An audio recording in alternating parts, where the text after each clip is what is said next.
מצב בעולם שיכולה להיות כזאת התקרבות לגדר, אוקיי? מבלי שאנחנו לא נדע מזה.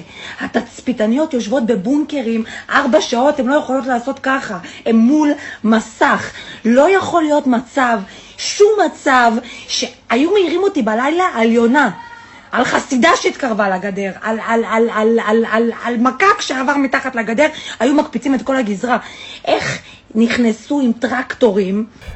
Hey there guys, welcome to the channel. So, I've been starting to decompress after researching all these videos on the Hamas situation, putting them all out there while still keeping up on what's going on in Ukraine and watching like a hawk all these warmongering neocons that just can't help but, lick their lips when they see these kind of things happen. And guys, it's really something to watch these people work.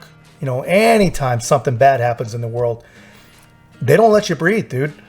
Anytime something like this happens, you have the Nikki Haley or the Nikki Haley stand-ins like Lindsey Graham, or insert your favorite warmonger in this speech. They're all over TV, beating the drum of war and money immediately. Trying to take advantage of, honestly, the emotions of normal people who they can just about count on to throw their blind support behind the cause.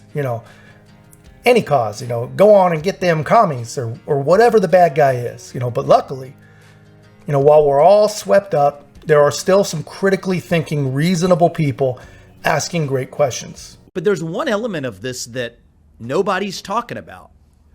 What the hell went wrong with U.S. and Israeli intelligence and the Israeli defense that allowed this to happen? Everybody seems to be punting that as a question for later. I think it's a question for now, if you're Israel. I mean, look, I think that Nikki Haley, I disagree with you a little bit there. I don't think she's a child. I think that she is somebody who is, like many politicians, in a position to get wealthier from war. Look at the military contracting business and otherwise. But put that to one side. The message that I would send would be very different.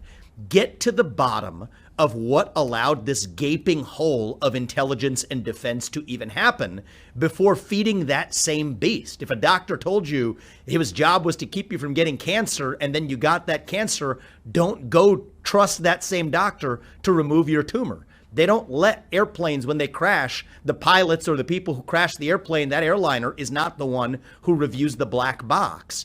And so I think those answers have to come now. That's not a question for later. Yeah, so guys, that is a great question. And it was one of the first things on my mind and a lot of your minds in the chat, which, by the way, thank you to everyone that's been subscribing and leaving such great chats and having such great chats.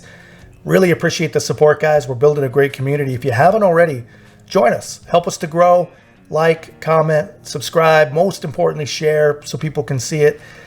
So yeah, that is a great question. How did this get by the most efficient intelligence apparatus on the planet? It's upsetting. It's really upsetting to a lot of us. And it actually feels, a lot like the failures that did lead to 9/11 here in this country. So, of course, it is going to anger people, but just imagine how the dedicated Israeli service members, how they feel. תקשיבו רגע, אני שירתתי כסמב"צית חי"ר במהלך מלחמת צוק איתן, אני שירתתי באוגדת עזה. כל השירות שלי היה תומכת לחימה בזמן מלחמת צוק איתן שאז הייתה באוגדת עזה. תקשיבו לי ותקשיבו לי טוב. אין מצב בעולם שיכולה להיות כזאת התקרבות לגדר, אוקיי? מבלי שאנחנו לא נדע מזה. התצפיתניות יושבות בבונקרים 4 שעות, הן לא יכולות לעשות ככה, הן מול מסך. לא יכול להיות מצב, שום מצב, שהיו מעירים אותי בלילה על יונה, על חסידה שהתקרבה לגדר, על מקק שעבר מתחת לגדר, היו מקפיצים את כל הגזרה. איך נכנסו עם טרקטורים, 400 איש ואף אחד לא שם לב. Yeah, so she's absolutely pissed. She's hurt. So yeah, how does this happen? Especially if we're to believe Egypt, and that can go either way. Egypt has a pretty great intelligence apparatus themselves. But Israel claims that they weren't warned. Anyway, they say that Israel basically ignored repeated warnings that something big was going to happen. And look, man, I'm not saying that there's a conspiracy like all the 9/11 truther folks who claim that we allowed it to happen. I'm not saying that.